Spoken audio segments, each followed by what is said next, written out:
number one. Bolingo na biso bana ya Congo ezali ya makila. Congo number one. Congo number CNN1 News. Votre chaîne de télévision sur le net. Congo number one. L'actualité, l'information en temps réel. On propose ces services. Location des salles pour vos événements, anniversaires, mariages, tournage et montage de vos événements indélébiles, clips, concerts, émissions et j'en passe. Location des salles pour vos événements, un seul contact. Composez rapidement les 01 72 59 22 75 ou bien les 07 51 30 51 41. Location de plateaux de télévision. Congo number one. Télévision Nabiso. Congo number one. Pour Nabasango ya mboka Nabiso. Congo number one. CNN News. CNN News. Congo number one TV. Votre site d'information. Je pas marâtre, mais je suis à l'aise. Le mariage, il y a beaucoup de drames qu'on connaît dans le mariage. Ce qui m'a dit bana papa na mswa ko simba bana bien te na ko supporter bana wana même na ba caprice na bango nyonso. CNN News. Congo number one TV. Votre site d'information. Number one en qualité. Number one en actualité. En temps réel. Fidèles internautes, fidèles de www.congonumber1.com, bonjour et bienvenue à la grand site d'information Nabino où ils allaient bon aussi CNN News. La présentation de Nepsa Bino qui a tout le temps c'est Lifelo Mundele, moi en tout cas Congo number one Fanny Tima. Donc je suis vraiment très heureuse de vous savoir, très nombreux devant ces nets moments. Vos différents postes sont en train de nous suivre. L'idéologie n'a frappe à Congo number one à la Bino Penza et surtout mingi na cadre sans frontières émission Nabiso. Comme je vous le dis tout le temps aujourd'hui, vous voyez bien fidèles internautes, nous sommes à la gare centrale en place au Wapi Belé Bayara aux humains pose voyez mais moi dans ce cas na cadre sans frontières à Penza kolobela Bino l'histoire dans le comportement, nous parlons d'un comportement. Comportement dans ton yo tato bi ko na parler on a comportement bien tel ou quoi revoir au bali moi c'est na moi on a ton comportement vis-à-vis de cet enfant c'est comment et puis yo maman au bali mobali tu savais bien que mobali wana bala na mon bali wana plutôt bota na ana ba nemi balé to misa to peka moko mais cet enfant ton comportement vis-à-vis de cet enfant donc vraiment dans l'ensemble hein, vous remarquez l'engouement nous allons croiser 2 3 4 personnes des gens qui sont vraiment bien disposés de responsables pour passer la biso comment tel parent ou tel mère ou tel père se comporte vis-à-vis à moi na moi sinaye vis-à-vis à moi na mobali na donc merci à trop na bino tout bozala penza ebele a comme les mannequins de sites pour moi mobali ndé donc babi on a des boss na nga quoi papa moi na tsuka donc wana penza nga hein abeba li port de mes respects papa donc une minute de silence na bino tout webi ebande la mission d'être loba kaka merci toi mon DG Guy Lubamba donc sans plus tarder tous les cas hein babi Patrick Mbadou international tous les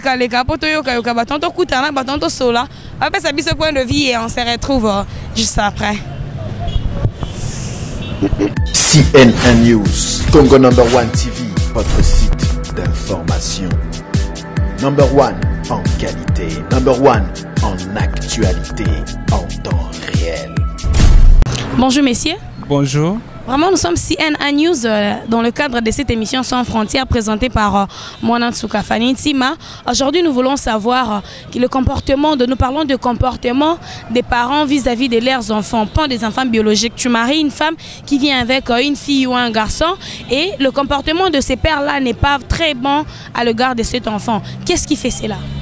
Bon, c'est peut-être parce que les enfants, souvent, lorsqu'un enfant est issu d'un autre parent, très souvent, le parent qui devient le conjoint du géniteur commence à trouver que dans cet enfant, l'enfant représente un peu les rivales. Vous voyez, si c'était une autre femme qui avait conçu cet enfant-là, alors la femme qui reçoit, donc la femme qui reçoit cet enfant-là va commencer à voir dans l'autre enfant, disons, le rival. Comportement entre l'autre, donc le rival, l'enfant représente la maman de cet enfant. Et maintenant, le comportement du père, lui-même le père, envers l'enfant de sa femme? Bon, très souvent, le père sera beaucoup plus influencé par sa femme. Et va commencer à trouver que tout ce que la femme a dit à l'égard de l'enfant, que c'est vrai. Alors là, l'enfant sera maintenant discriminé et sera très mal vu par son père à cause de ce que la femme est en train de raconter, même si ces histoires-là sont fomentées.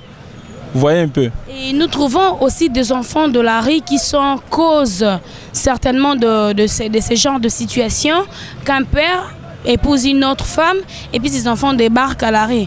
Que pourras-tu dire à ces femmes-là qui rejettent les enfants de leur mari ou encore ces pères-là qui rejettent les enfants de leur femme?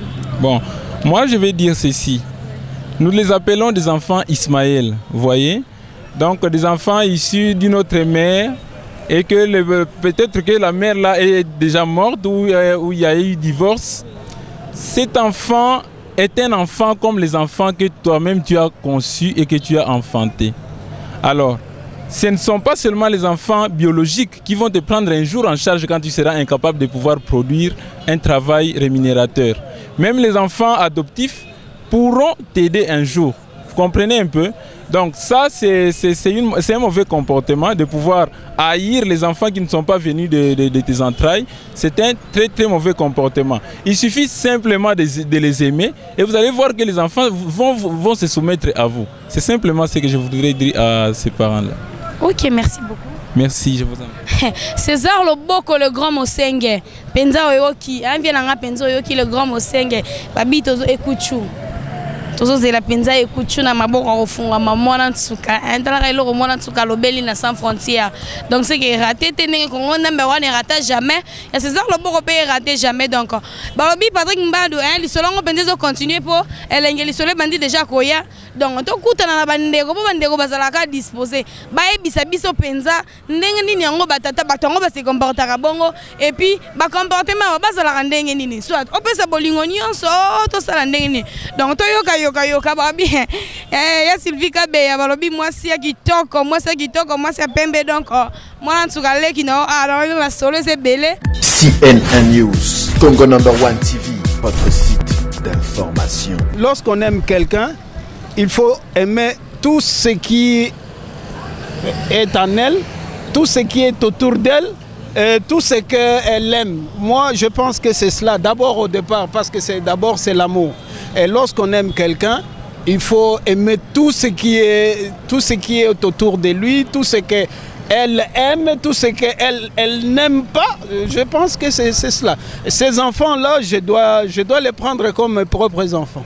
Et pour le femme ou le parent, le père qui rejette les enfants de la femme, donc il épouse une femme et puis il dit non, je te veux seulement pas tes enfants. Un conseil pour eux?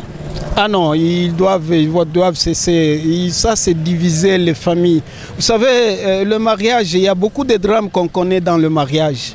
Il ne faut pas diviser. Les parents, on s'aime et on arrive à un certain moment donné qu'on est obligé de se séparer. Et lorsqu'on se sépare, bon, la femme part, elle part, soit elle récupère les enfants, soit toi tu restes avec des enfants, tu dois prendre une autre femme. Et si ces enfants doivent connaître le même comportement avec la femme qui va venir après, ce n'est pas bon. Vous savez que les enfants à ce moment-là, ils sont des victimes innocents. CNN News, Congo number 1 TV, votre site d'information. Vraiment, nous continuons le sans frontières, hein? Très loin, vous voyez. Donc, écoute, la jeune fille, ou peut-être Bazala, peut-être victime, Yalikambango, mais ensemble, na micro sans frontières, bon, lobela. Donc, Gila Motango, yo kenan nanda ko Eric, okuta bana, olinga bana na to boya bango. To pe vie nanga Eric, azwayo. Na bana, olinga bango to boya bango. Donc, maté peut-être bozo abo tirer. Donc, ensemble, te bato solo lango na ba papa, ceux qui vont bien disposer, bien sûr. Bonjour, messieurs. Je m'excuse, une préoccupation. Nous parlons des comportements de parents vis-à-vis de leurs enfants, pas de leurs enfants biologiques. Vous mariez une femme qui vient avec ses enfants, votre comportement serait comment envers ces enfants-là? Ce sont mes enfants. Ce sont vos enfants? Oui, évidemment. Bien sûr, merci beaucoup. Oui. Des enfants. Automatiquement, ce sont tes enfants. Et puis vous prenez des enfants. En fait, pour ceux-là qui rejettent les enfants de leur femme ou encore les femmes rejettent les enfants de leur mari, un mot pour eux. La femme revoit bien la situation. Merci beaucoup. Bien les sans frontières, point de vue à Moutuna Moutou. Et point de vue à Moutuna Moutou, j'espère que vous comprenez. Hein? Moi, dans bien regarder le donc apporter un plus. Polémique, mais apporter un plus. Tant que vous faites le peut-être au final, papa a lui porte dans qui mannequin et gazana. Mais Lucas, si j'aime ça développer, Lucas Pende l'aura bien développé, c'est non? Et quoi édifier, Penza, balobi. Kabe Tchaouke, édifier Penza, le retour dans le bas, vient dans le petit nanga Penza face à l'autre billet. Donc, elle est être ensemble, j'espère que vous comprenez. CNN News, Congo No. 1 TV, votre site d'information. Vraiment fidèles internautes, hein, de jeunes filles qui sont bien disposées, ça, point de vue na bango. Puisque il y a certaines qui sont victimes, il y a certaines qui se retrouvent bien. Dans le sujet bien connu, elle est trop. Bonjour Yaya. Bonjour maman. Vraiment un sujet qui est notre sur le Bélanca tout à l'heure là donc.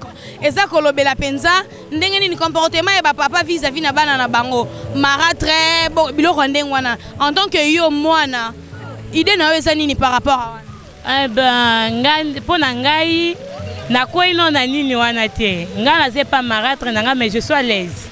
Marâtre nanga nyokola ninga ite. Je suis vraiment très à l'aise. Marâtre nanga bon eza arrivera pas ko tomboka na ye. Mutaza malamu na mabene mais que yako nyokola yako maltraiter ngai asala ngote. Vraiment et bon sikoyo. Ba pona ba o ba kutana penza to bela libakwa mabe penza beti penza libakuna limbanga linzake longwe. Un mot pour réconforter soumité malabon ba peut-être pas demeurer na espoir. Bon, mon nanga ko lo bandeti nini bon, eza e arrivaka, eza biloko e arrivaka, il faut tout supporter.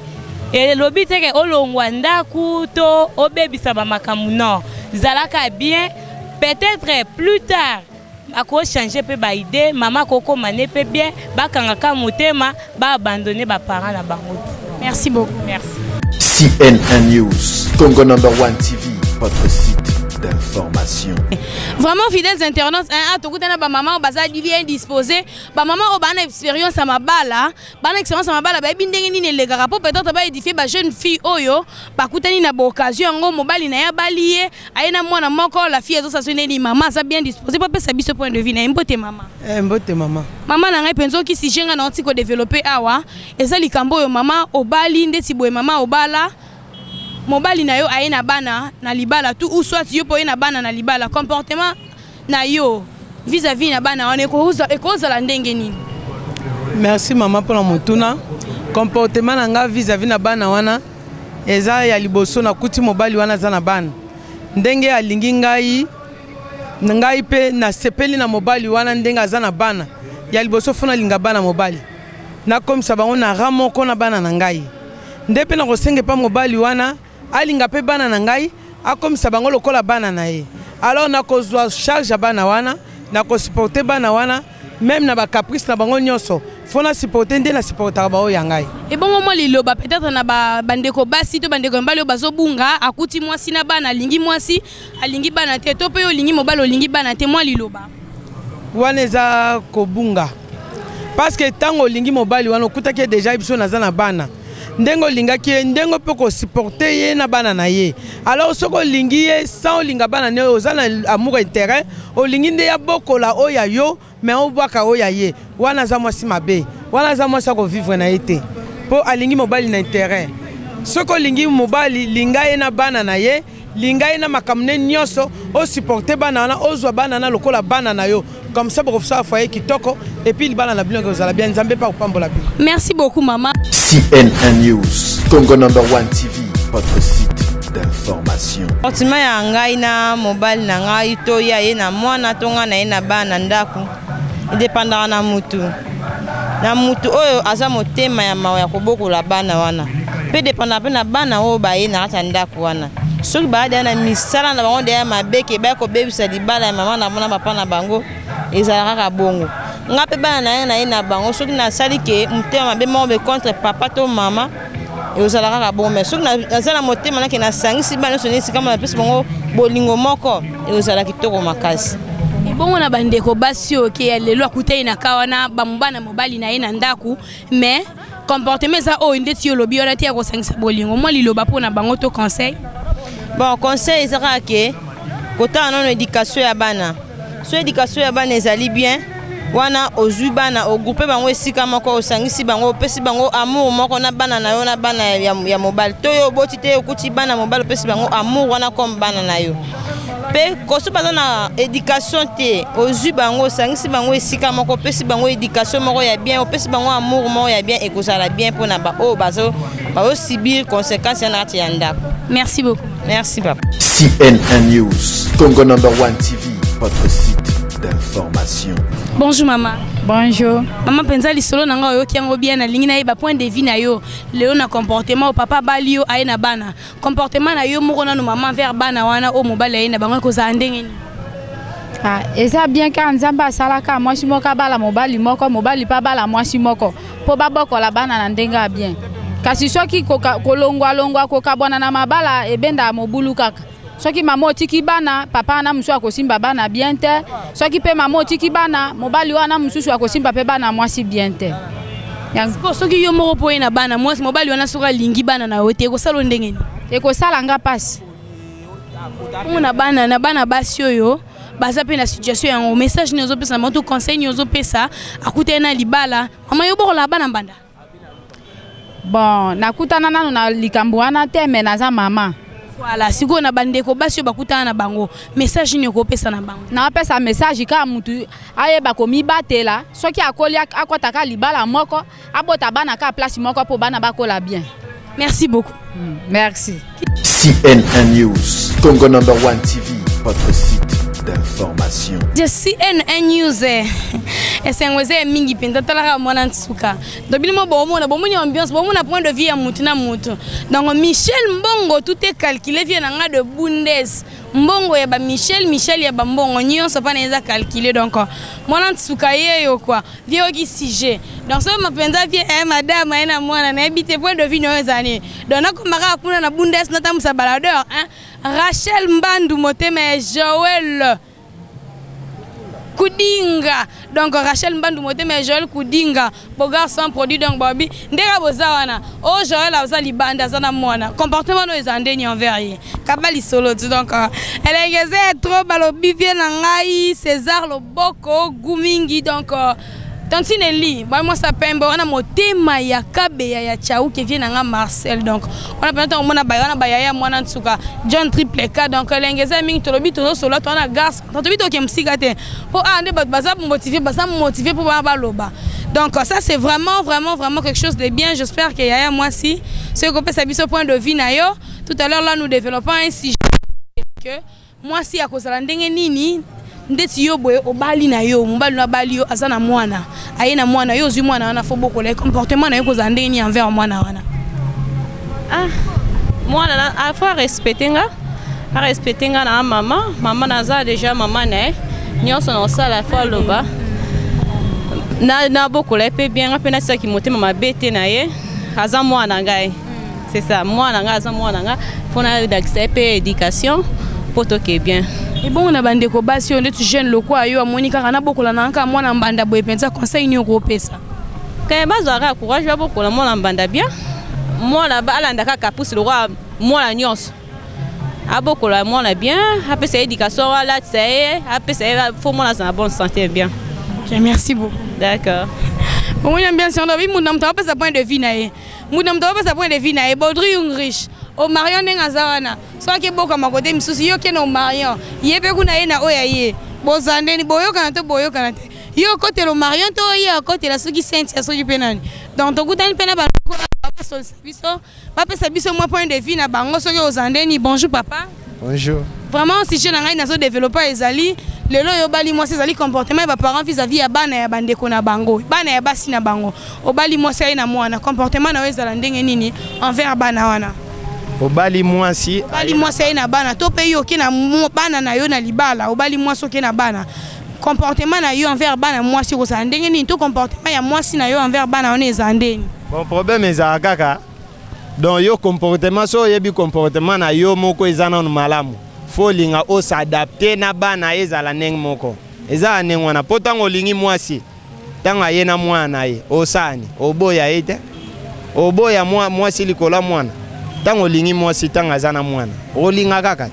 ebona bayaya lokwa yo mpenza bali mwasi bwaza na jeune akoekute na mwana boye akoma obeta bakaliki na bokolaka susu bana nazwaka su bacharge conseil nini okopesa na bango? Problème eza nini eza mutu mosusu amona façon ndenge azovivre façon azozwila mbongo na ye esengi te azala na bacharge wana ozomona azala na bacharge wana ndeti mwana moko ça va un peu mais ke mwasi mosusu bana mibale misato eza pasi potaka ozobunda bozwa susu charge wana donc moins o avancer bosala eloko malamu ezala te po ndenge bongo ntango tie bana ndako maladi etala yo nyonso etalika na mutu na yo. Merci beaucoup. Ça va. Balobi boyoki donc ba poids ba relever. Tant yo ndimi soso ndima pe bana mais tant on ndima bana se rendre compte de ba conséquences. Seras-tu fidèle jusqu'à la fin ou pas? Donc babi esengose mingi, j'espère que nous tendons vraiment vers la fin de notre baladeur. Donc tokutana bande ko to solo li ya mingi, nayebi que quitte à vous de juger. Est-ce bon ou mauvais? Est-ce normal? Obokola bana o basa yote pour quel intérêt? Est-ce pas normal au solo yango? La réponse vous revient. Vraiment na ba maloba bande ko na biso boti kolanda, sepeli à trop. Sepeli vraiment trop. Vraiment c'était bel et bien moi Nsuka à présenter bino penza élément j'espère que sepeli si bino tout bozomi bisika nyonso. Et sepeli si penza bande ko na nyonso. Un soir na Hollande donc et sepeli si o masana ngamoro donc tous la toujours ensemble.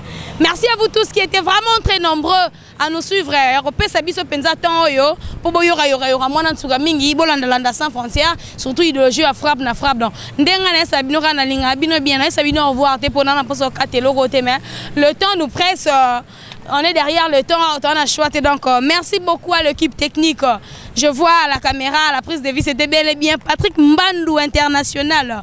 Et au montage, Youssouf le sniper, donc le seul noir à Zalratan, donc Ligamboye qui t'a grave. Merci à vous tous, merci à mon directeur, merci à Bayaya Nangai Bazakuna et Sika Kongona Mberwan et Fandisi Masolo na Potoguna, John Triple K. Gouiatro Lenguezan se retrouve très prochainement pour un autre numéro de Sans Frontières. Au revoir.